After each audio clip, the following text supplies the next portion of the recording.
Ireny mpianakaviana misa 50 no nahazo fiofanana mikasika ny famadiana ny vokatra avy eny an-dranomasina mba tsy ho simba. Iray volana no faharetan'ny fiofanana ka ny mpikambana eo anivon'ny Rena Fepmada na ny tambazotra ivonjonan'ireo vehivavy mivelona amin'ny hazandrano no tompon'antoka amin'izany. Tena taon'izy rehetra zany dia fanaovana fiantsira sy fanaovana ny poisson fumé à froid.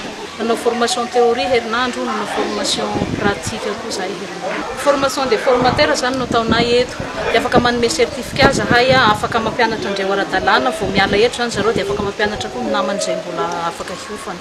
Dia ny établissement Virginie zany mampiofana andreo marayera sy collecteur izay anatin'ny fikambanana zany association behivavy ka mikasika ny ranomasina.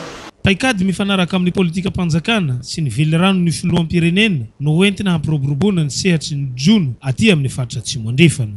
Dia anisany andraikitry ny ministeran'ny fambolena fiompiana ary ny jono zany ny manentana ny olona manasazy izay rehetra mandika ny lalàna mifehy jono. Dia raha tsika mahafantatra fa mitombo ny tsindry mahazo ny ranomasina raha jerena ny noho ny antony fiovavan'ny toetr'andro be dia be ny olona avy ety an-tanety mikisaka makaty amorontsiraka.